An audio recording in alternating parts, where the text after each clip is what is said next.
From the golden age of storytelling, welcome to Truth Meets Fiction. And now, our feature presentation.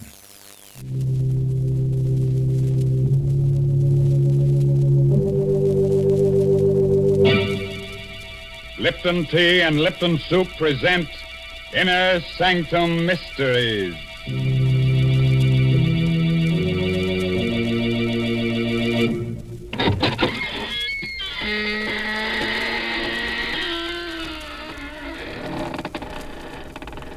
Good evening, fiends. Friends of the Inner Sanctum. This is Raymond, your host, inviting you through the squeaking door.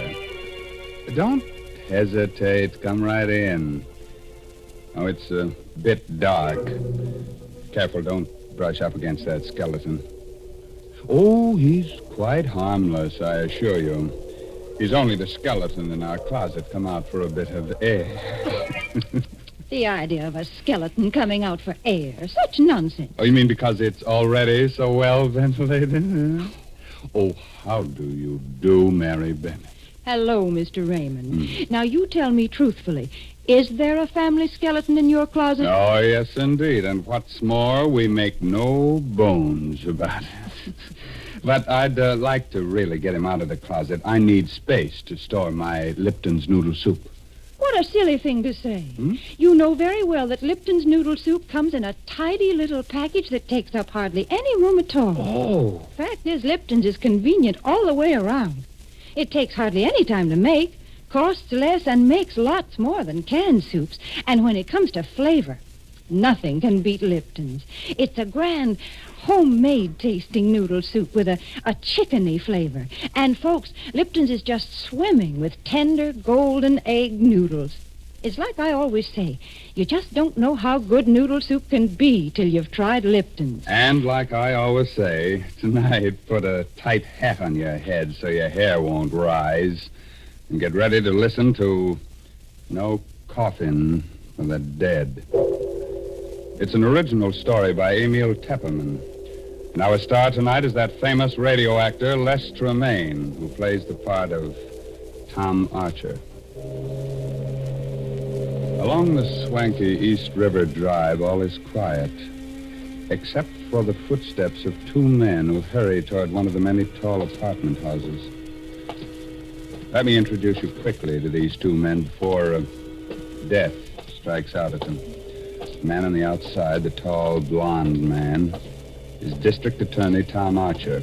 The other one, the lean, dark-haired fellow, is Tom Archer's assistant, John Frayne. Tom's really worried about something. I'll walk you to the door of your house, John. I don't like your being out alone this late at night. Whoever's been sending you those threatening letters isn't John. Look out, John. That fellow in the alley with a knife. Look out. Drop that knife, you. Oh, you've killed him. You've killed John Frayne. Don't! Keep back, you! No! With that knife, you don't! No! Don't stab me! Well, the devil killed John Frayne. Stabbed me. I'll remember his face if I ever see him again. I'll remember.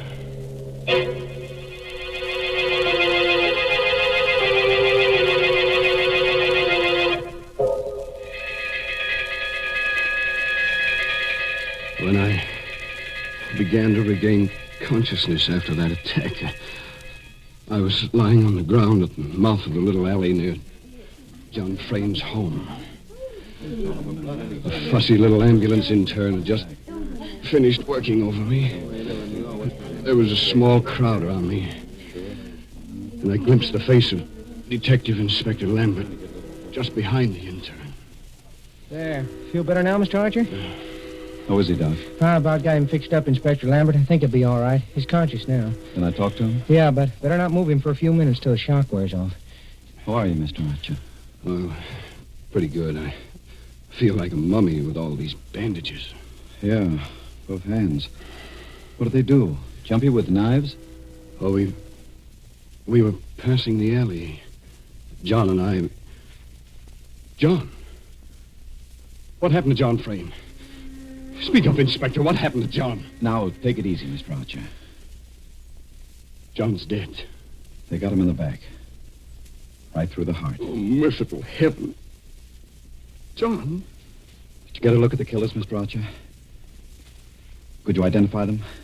Well, there was only one man. He came out of the alley. He stabbed John, and then he swung at me. I didn't have time to go for my gun, so I caught the blade in my bare hands. He ripped the knife away and stabbed at me. I don't know how many times. 6 stab wounds, Mr. Archer. You're darn lucky none of them hit a vital spot. That was a brave thing, grabbing the knife with your bare hands. Probably saved your life. That's the mistake the killer made, leaving me alive. I've seen his face. I'll catch up with him, if it takes the rest of my life.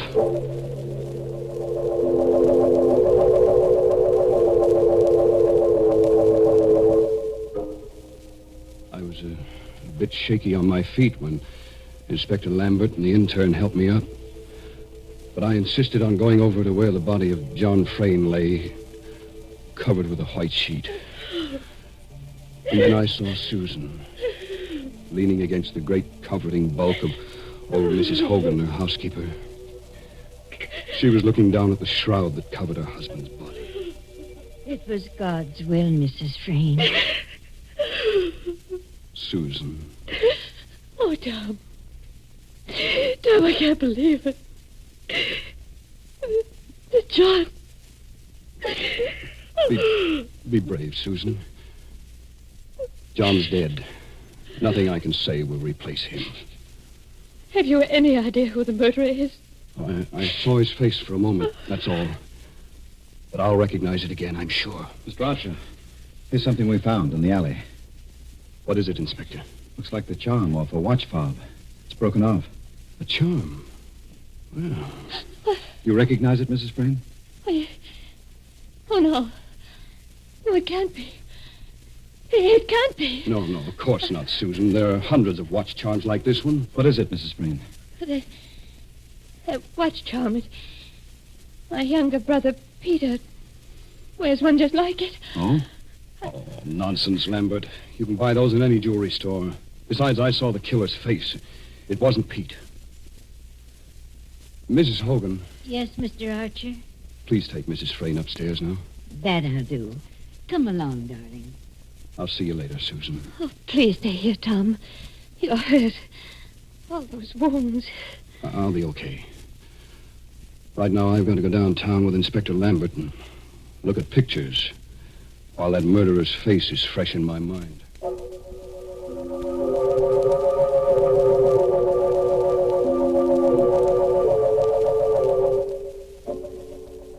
At headquarters, I looked through hundreds of pictures in the Rogues Gallery. It was just 2 hours before I came upon the photograph. Lambert, this is our man. You're sure? I'm positive. I'll never forget that face. Turn it over. Let's see the name, quick. Right. Bart Hogan. Good heavens. Bart Hogan?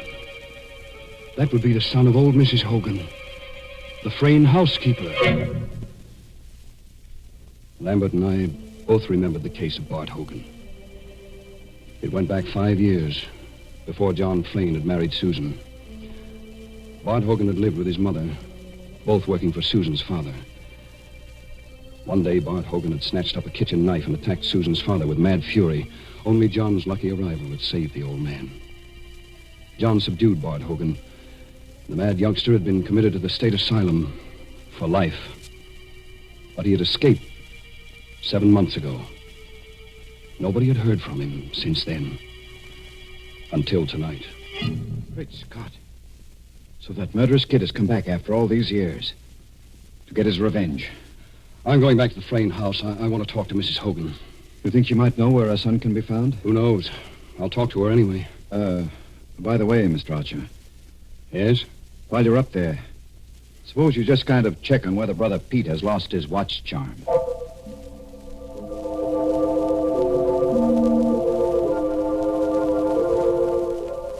The Fraynes occupied a top-floor duplex in the riverfront apartment house.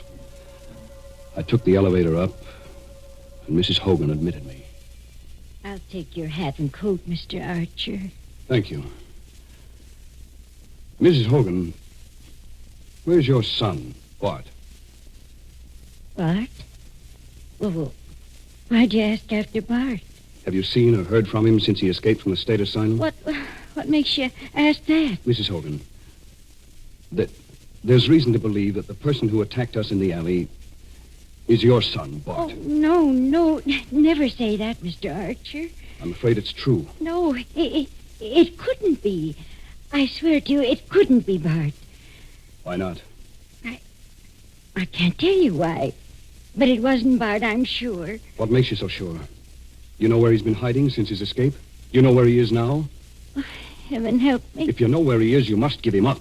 But he didn't do it. He didn't. Believe me, Mrs. Hogan, I understand how you feel. But it'd be far better for Bart to go back to the state asylum than to be hunted for this new crime. If he didn't do it.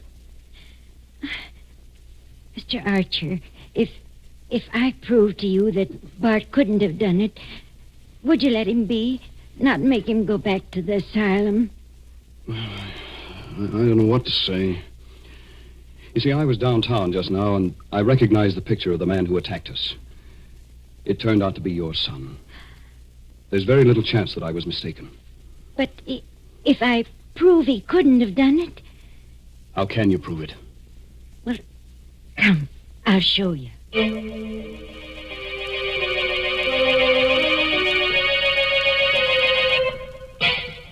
Her usually ruddy face was drained of blood as she led me up the stairs to the upper floor of the duplex, and then along the hall to her room. I always keep the door locked. Go inside, please. Oh, I don't see anything in this room, Mrs. Hogan. Well, over here, please, the closet. Is that you, Ma? Is that you? It's all right, Bart, darling. I brought a good friend. Good heavens. You've been hiding him here in this closet? For 7 months now. When he escaped from the asylum, he came here. I cleared out the closet. It just holds the cot. He lies in there night and day. Where's he, Ma? Why'd you bring him? What's he want? Don't be afraid, Bart. Mr. Archer won't hurt you. He wants to ask you some questions. Bart, have you been out of this room tonight? Out? Me? Not a chance. He tells the truth, Mr. Archer. Here, I'll pull the blanket back and show you the proof. There. Look at his legs. He was shot in both legs when he escaped from the asylum. I couldn't get medical attention for him, and the wounds never healed properly. I see. You must believe me now, Mr. Archer.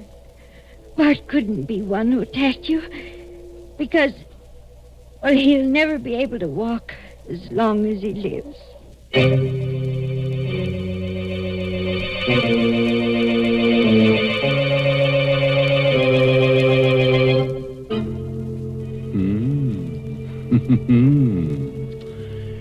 Well, now, if Bart Hogan didn't do it, and mind you, I said if, then who did kill poor John Frayne? Well, whoever killed him must have been a rather cheerful person because he took life so cheerfully. Cheerful indeed.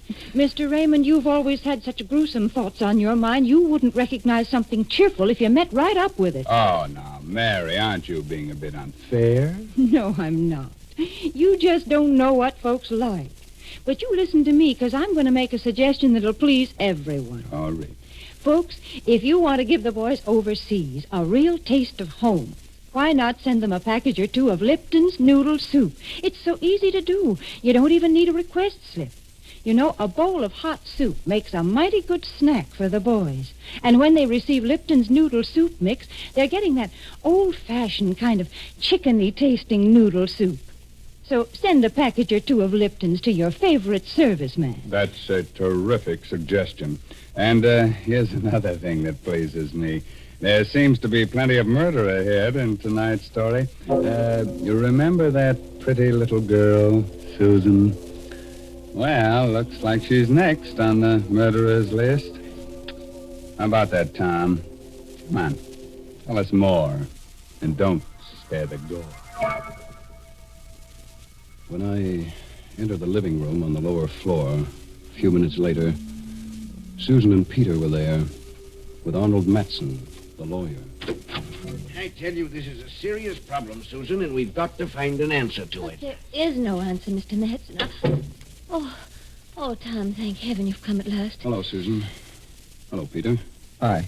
You know Mr. Matson, of course. Of Yeah. course. I understand, Mr. Archer, that you narrowly escaped the same fate as poor John. Well, I was lucky. Those bandages must be a nuisance. I can stand them. Bandages are better than a shroud. By the way, Peter, that looks like a new watch charm you're wearing. What, this? Oh, I lost the other one someplace, so I bought a new one. What of it? Oh, nothing. Mr. Matson, when I came in, you were saying something about a serious problem. Exactly. As you know, Susan's father left an estate of $1.25 million in a trust fund to be paid to Susan on her 23rd birthday. Yes, I know. And she'll be 23 next month. But there's a proviso in the will, Mr. Archer. In order to receive the inheritance, Susan must be married and living with her husband on that date. Please, Mr. Matson, I don't want to talk about the money. Yes, but don't you see? You'll lose it all. The will distinctly says that you must be living with your husband. If not, then the money goes to 8 charities, except for $50,000 to Peter. I don't care. I don't care what happens to the money. Without John, it doesn't matter. Well, Peter, it'll be a break for you. What do you mean by that, Matson? Well, there's no need to become enraged, Peter. I only pointed Oh, you out... filthy rat, I'll show you what I know. Look out, Take it easy, Pete. Go of it. Go. All right. Take your hands off me. Why you all looking at me like that? You look as if you thought I killed John. Well, say it. Why don't you say what you think? Better cool off a little, Pete. This is no time for a scene. Yeah? For that matter, Tom Archer, what about you? You'd like to marry Susan yourself, wouldn't you? Why, you rotten little... You better cool off a little, Tom. This is no time for a scene. I'm sorry. Yes, Peter, you're right. I would like to marry Susan. You know that, don't you?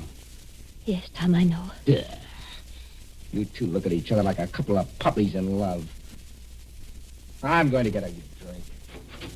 And nuts to the 50,000. Right, George, I've got it. Got what, Mr. Matson? The solution to our problem. What are you talking about? That's it, don't you see, Susan? You can marry Tom Archer here, and then you'll be able to legally claim the estate on your birthday. Well, that's a pretty callous thing to suggest, Matson. Callous? I'm a lawyer. It's my duty to protect my client. I couldn't do it. Of course not. Look here, Susan. Is there anyone else in the world who would benefit by John's death? I don't know. I can't think. What's the difference? Are you still looking for clues, Archer?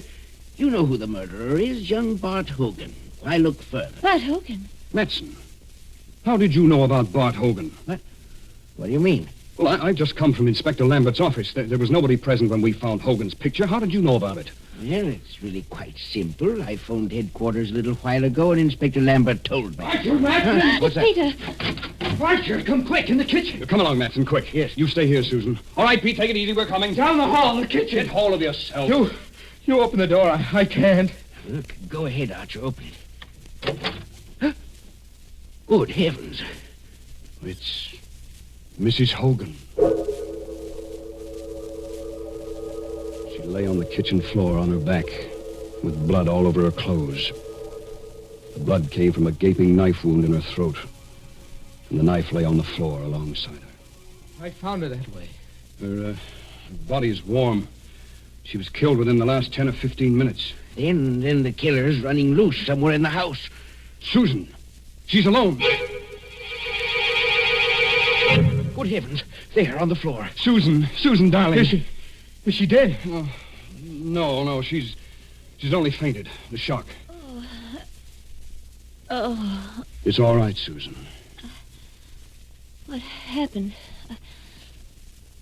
Was it Mrs. Hogan? Yes. Who? We don't know. But the killer's in the house. That madman is liable to kill us all, one at a time. I have a revolver. Let's search the house. Right. Matson, you go in the kitchen and stand guard over that knife. There may be fingerprints on it. Very well. Peter, you stay here with Susan. Here's my gun. Don't be afraid to use Now, it. wait. Wait just a minute. What is it, Matson? Has it occurred to you the killer may be one of us? One of us?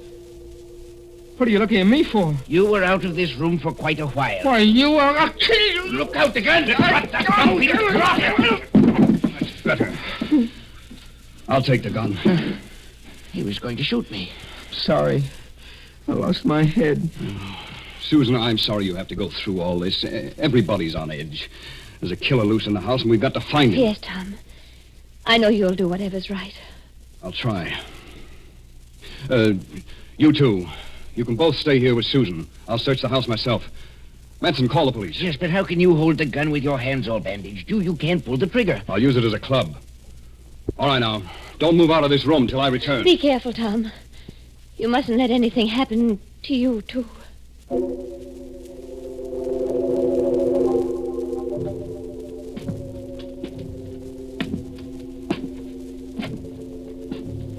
I went slowly up the stairs to the upper floor, gripping the gun by the barrel in my bandaged hand.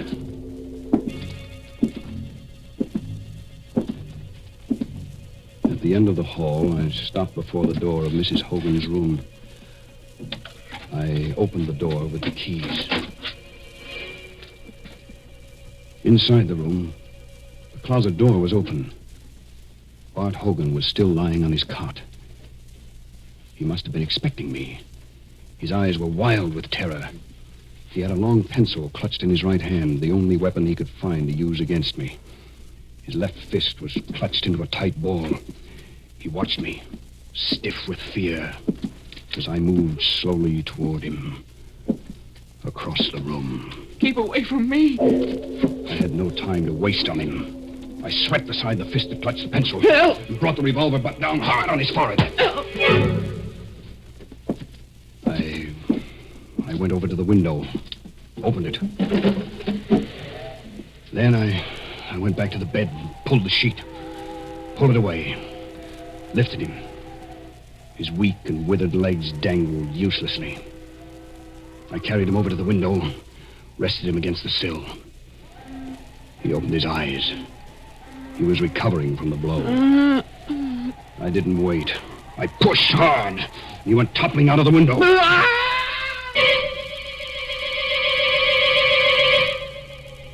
I leaned over and saw the body strike against the 10th floor setback, then go hurtling into the air and smash down upon the pavement far below. There wasn't enough of him left to perform an autopsy on. They'd never know his legs had been no good, that he hadn't been able to walk. Everything would be easy sailing from here on. Susan would marry me to save the estate. $1.25 million. Oh, I'd been clever enough. When I called out that fake warning at the mouth of the alley, I myself stabbed John in the back. Then I slashed myself up. They'd taken my story at face value, Lambert and the others. I'd guessed that Mrs. Hogan was hiding Bart, but just as a precaution, I'd stolen Peter's watch chain and dropped it at the scene of the crime in case I should need another suspect. But when I found Bart couldn't walk, it became necessary to kill Mrs. Hogan, too, for she was the only one who could tell the police that Bart hadn't been able to walk.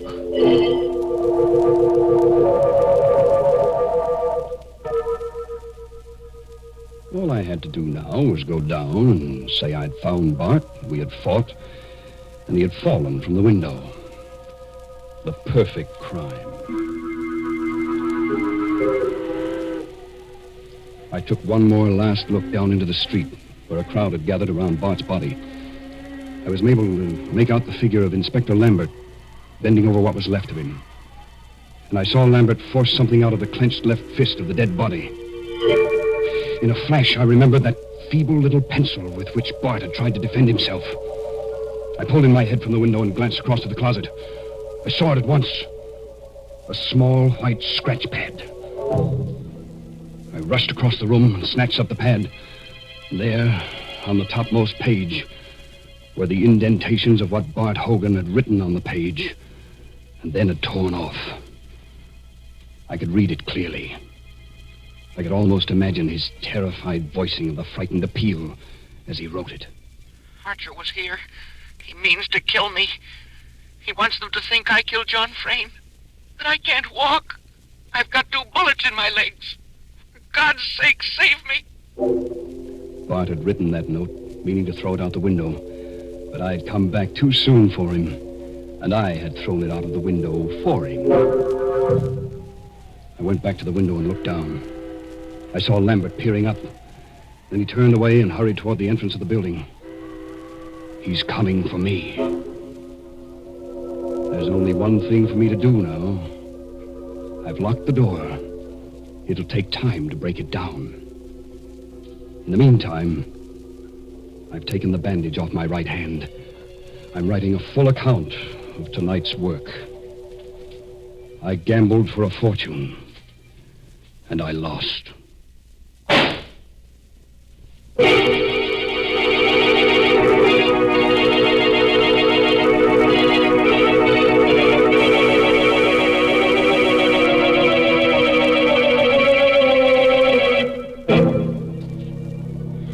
Oh, dear.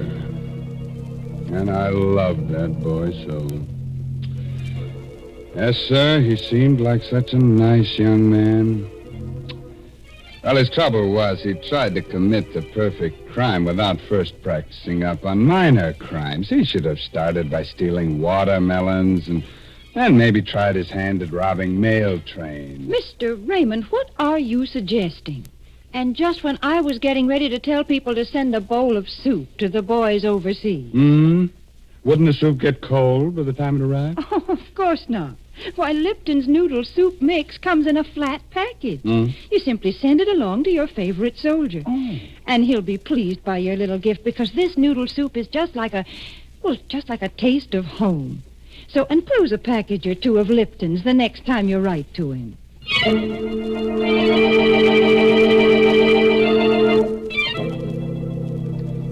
Oh, gosh, I'm sorry you have to go so soon. But drop in again next Tuesday for another little blood fest. You know, some people have to commit murders to get a kick out of life. Others get their satisfaction from listening to Inner Sanctum. But, word of advice. If you've got to commit a murder, please don't get yourself caught. Because if you do, you'll surely get a free ride with the only person never bothered by backseat drivers. I mean that they're hearse drivers.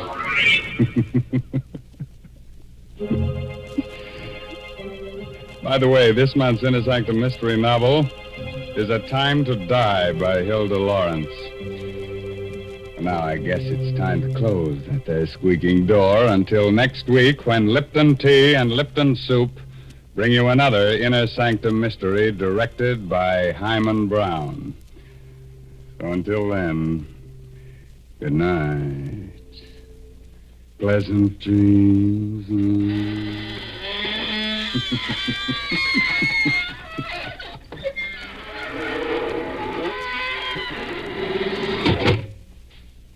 Folks, here we are outside the squeaking door. And I guess we're all pretty shaken up after hearing about those murders. But I know just the thing that'll put us back to normal again. It's Lipton tea. Yes, a cup of that brisk Lipton tea would do just fine. And did you notice that word brisk? B-R-I-S-K. It's a mighty important word in tea language. The tea experts always use it. It means that Lipton tea has a lively flavor. It's never wishy-washy. That's why most folks prefer Lipton's to any other kind. Now, don't forget, that's Lipton tea. And don't forget to tune in again next Tuesday night to Inner Sanctum. This is CBS, the Columbia Broadcasting System.